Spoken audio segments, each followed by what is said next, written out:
Mr. Investor, welcome back to the channel, baby. If you're new to the channel, please hit the subscribe, drop me some comments down below, and let me know what your thoughts are. Cut. In this video, we're going to be talking about Nano Dimension. Here is the CEO, Yoav Stern. Talk about institutions and what they're doing in terms of ownership of the shares.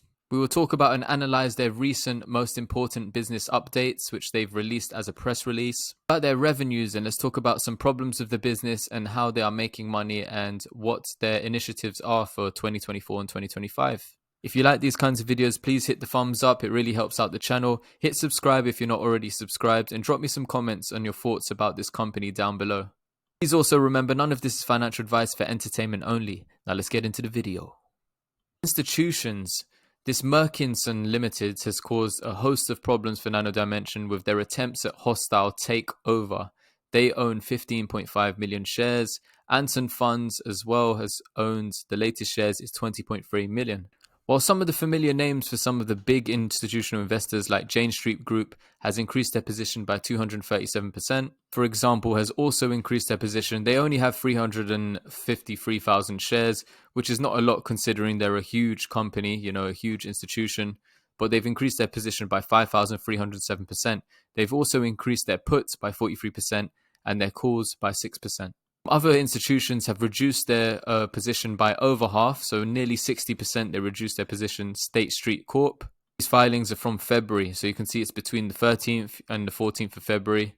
BlackRock has also increased its position by only 3% with just under 7 million shares. As I mentioned, they raised $1.5 billion in capital over the years, and they stated that they wouldn't be doing share buybacks, but they have been doing it recently because the valuation of Nano Dimension has now got to 700 mil market cap. They talked about a path to profitability. So they've got a campaign to drive profitability. They've talked about expenses that they've cut and what their initiatives are for the next couple years. Forgive this budget presentation, which looks like it's from, I don't know, year 5, grade 5 or grade 6, but it's got lots of juicy information in here. So as you can see here, they aim to be cash flow positive in 2025. This means they are expecting to bring more money in than money going out. Enough working capital so it doesn't need to raise more money and it can cover its expenses to run. This has changed. It's no longer a one-dimensional additive manufacturing electronics company, but because they bought this company called DeepCube, a deep learning AI company, they've managed to increase revenues from 2020, where they had only $3.4 million in revenue, to $56 million in revenue for 2023. But with these figures, you need to take it with a pinch of salt. To that in a moment. Currently, they're doing these share buybacks of up to $200 million worth of the ADS, which is American Depository Shares. So these are shares of a company that are from outside their shares of cut. So currently they are doing cut. So we'll come back to that. But currently they're doing share buybacks of up to $200 million worth of its ADS. So these are American Depository Shares for companies that are outside of America. So Nano Dimension is based in Israel. They've also stated recently that they've sold up to 10 plus national defense companies. But in the statement, they said they sold one recently to a national defense company. Now, when I said a pinch of salt, it's because some of the revenue that they're making, so they raised the $1.5 billion in capital. They aim to try and acquire some big companies like a Stratus, for example. But their acquisition attempts were rejected by this company Stratus. It would have gave them access to a lot more revenue because this company is making money. But they're making money in the short term from investments. So they literally took shareholders' money when they raised the capital and they're just lobbing it in. It's not a bad idea. Some people are like, put the money to work, blah, blah, blah. But they are putting money to work because the interest rates are up and it's allowing them access. But if the interest rates do come down, then will their revenue start to get impacted too? Because we want to know what the breakdown is entirely from how much money did you make from machine sales, from the dielectric ink, from, sales of the other machines with Fabrica 2.0. Now, lastly, in this presentation, I wanted to talk about problems. So they had to waste money. Yeah, they had to lawyer up and waste money because of hostile takeovers, the attempt at hostile takeovers from the Murchison group, I believe. And they stated, it's unfortunate, despite our attempts to settle these matters in an amicable manner, that we needed to deploy time and money over 15 mil in 2023. Considering their revenues, that was like almost 1/4's worth of revenue, even more than 1/4's revenue. So if we're looking at their revenue growth still, they're comparing it year over year, and they're stating, it's had 30% growth here, it's had this much growth there. It's still slow revenue. If you look quarter over quarter and how they're scaling up the business and stuff, it's still slow. There's no mass adoption so far. It was $12.2 million in Q3 2023, and it was $14.3 million in Q4 2023, so by the end of the year. When we're looking at net losses for Q3 2023, it was 66.9 million. Didn't pull this figure out of a hat, it's actually here in the statement. Net loss $66.9 million for Q3 2023. This is Nano Dimension. So what are the biggest cash burns for this company? So a big cash burn for the company at this moment of time is research and development. So they're probably trying to better their products to make sure that they can meet the client's needs. So they spent $39 million in the first 9 months of 2023. So one of the big initiatives that they're looking to do for the next year and 2025 is they want to reduce their cash burn comparing to 2023 by approximately 75 to 85%. So they've already taken steps to reduce their cash burn by reducing the headcount of employees. On a scale of the company, if you look overall, that is a 25% reduction in workforce worldwide and also a 25% reduction in executive management group.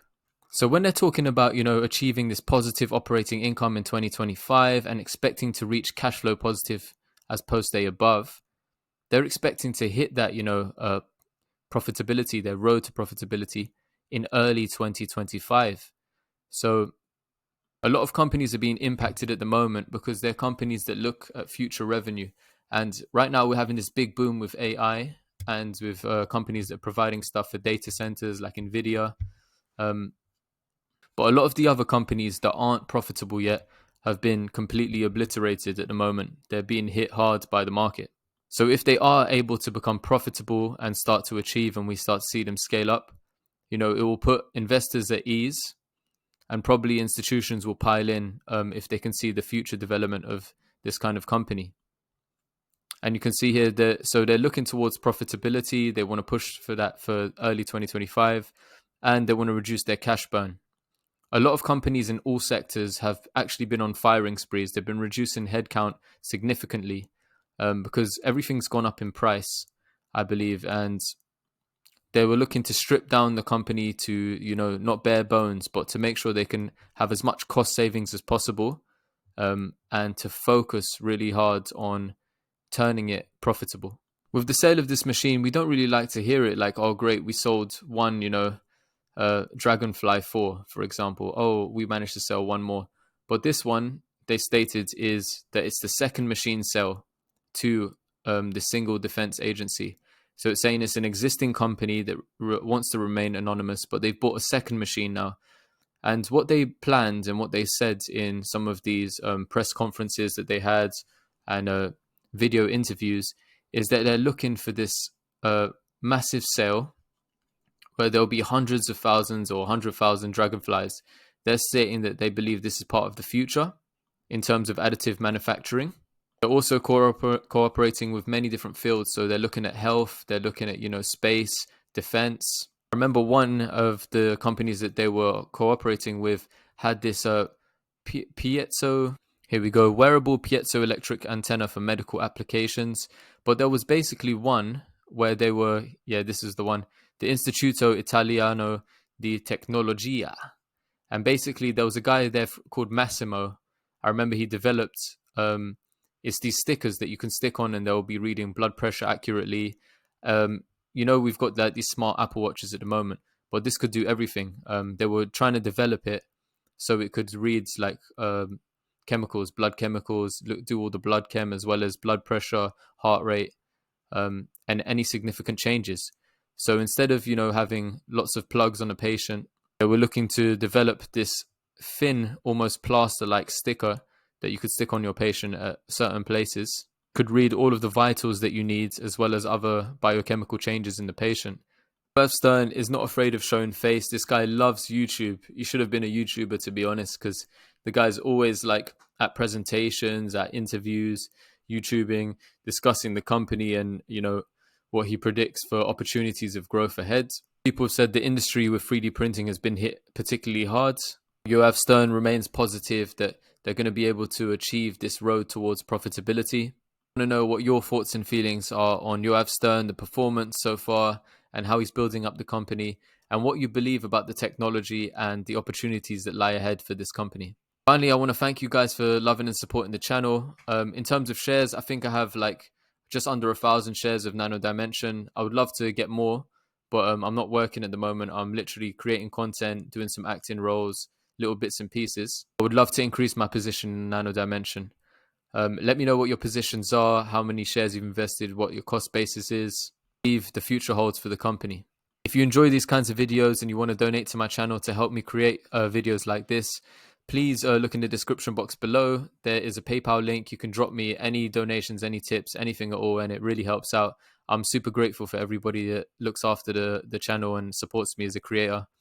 If you want to join the channel as well, it's only 99 cents. You can click join, and it's only $1 a month, and you'll be able to help me create content on a regular basis. Please remember, none of this is financial advice, for entertainment only, and I'm going to catch you in the next video.